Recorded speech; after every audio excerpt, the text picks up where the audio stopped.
కుటుంబాలుగా బిడ్డలందరూ కలిసి నిజంగా దేవుని దగ్గర ఆశ్రయించినప్పుడు యుద్ధం ఆయనే చేస్తాడు. మనం చాలాసార్లు ఎందుకు విఫలమైపోతున్నాం తెలుసా? మన ఇంట్లో ఎవరు ప్రార్థన చేయరు, ఒక్కడమే చేస్తాం. మిగతా వాళ్ళు పడుకుని ఉంటారు మంచం మీద. ఏం చేయాలి? ఉదయం ఒక మాట చెప్పాను నేను, బిడ్డలు 5ంటికి మంచం మీద పడుకుంటే మీరు చేయాల్సిన పని మంచము తిరగవేయుడి. తలలు పగినా పర్లేదు, ఏం పర్వాలేదు, ఇబ్బందే లేదు, మంచం మట్టు తిరగేయాలి. వాడి కోపం వచ్చిందా వాడిని పడుకునేవాడు, మళ్ళీ తెల్లారు 5 గంటల వాడు చెప్పాలి పడుకునేటప్పుడు, రే 5ంటికి నేను లేచేటప్పటికి నువ్వు రెడీ అయిపోయి ఉండాలి, నీ చేతిలో బైబిల్ ఉండాలి. చెప్పండి, ఎందుకు చెప్పరు? భయమా మీ బిడ్డలంటే? వాడు భయపెడితే నువ్వు భయపడే కాడికి బిడ్డలు ఎందుకు నీకు? నువ్వు చెప్పేది వినాలి. వాడు నీ కనుసైగతో బైబిల్ పట్టాలి. ఇది దేవుడు కోరుకుంది. ఇది ఒకవేళ నువ్వు అలా చేయకపోతే విఫలమైన తల్లివి తండ్రిగా మిగిలిపోతావు. నీ బిడ్డలు దేనికి పనికిరాని అడుగుతారు, దేవుడు దిగులు పడతారు. ఎందుకని నేను ఇలా బిడ్డలు ఇచ్చాను?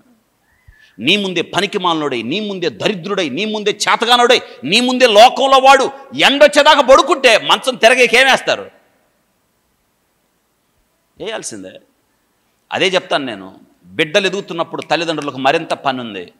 నీ పనంతా వాడి మీదే. వాడు ఏం చేస్తున్నాడు? కూర్చుంటున్నాడా, నిలుస్తున్నాడా, చదువుతున్నాడు, ఏం చేస్తున్నాడు, ఎక్కడికి వెళ్తున్నాడు, ఎవరిని కలుస్తున్నాడు? ఆడపిల్లల విషయంలో వాడిదే.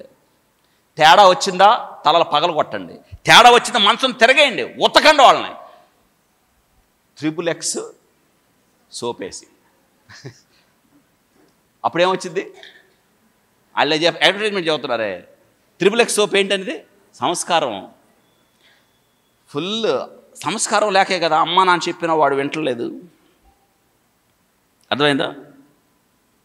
XXX సోపు సంస్కారం రావాలంటే ఎక్స్ ఆకారంలో ఉంటుంది, అంటే వాడు ఈపు నిండా ఎక్స్ ఆకారంలో ఉత్తికి పారేయండి.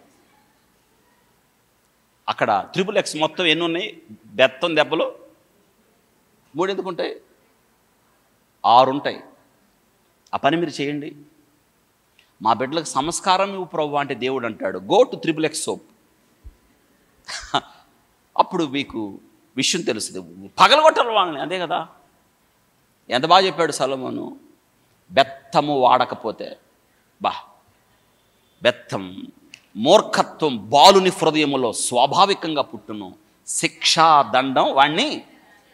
నీ బిడ్డను శిక్షించుట మానవద్దు, వీపు మీద కొట్టిన ఎడల. ఎక్కడ?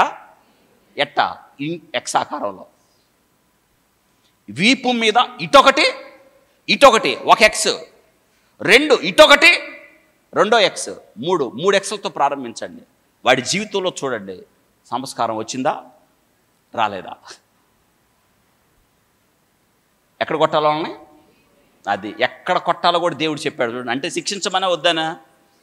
మీరు లేచిన దగ్గర నుంచి నా కొండ, నా బంగారం, నా అంటే ఏం చేస్తాడు వాడు?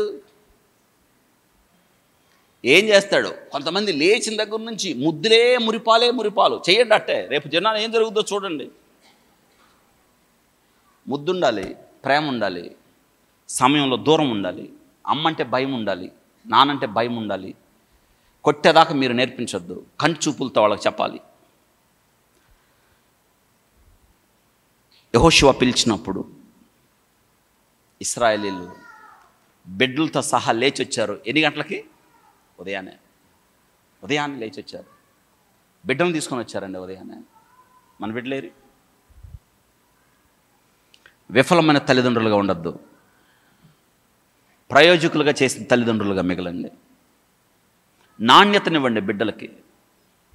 నా బిడ్డ దేవుని కొరకు పనిచేస్తున్నాడండి, వాడికి కాలేజీకి వెళ్ళి వస్తాడు, చర్చిలో పనిచేస్తాడు, ఇంతకు తప్ప మా బిడ్డకి ఏం తెలియదు. ఇంతకన్నా సాక్ష్యం ఏం కావాలి?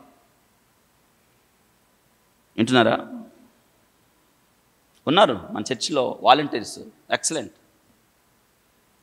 వాళ్ళని చూస్తే ఆశ్చర్యపోతాం. వాళ్ళ తల్లిదండ్రులు అంత భక్తి గలవాళ్ళు కాదు, మరి అంత కానీ బిడ్డల భక్తి నేర్చుకున్నారు, విశ్వాసాన్ని నేర్చుకున్నారు. కొద్దిమంది వాలంటీర్ పిల్లలు ఉన్నారు, చావమన్నా చచ్చేవాళ్ళు ఉన్నారు. కష్టపడి రాత్రి వాళ్ళు పనిచేస్తేనే కదా మీరు ఇంత వాక్యం వింటున్నారు. ఎలా వచ్చిందంటే నేర్చుకున్నారు వాళ్ళు. మరి అంతే కదా, అలా రావాలి పిల్లల దారి.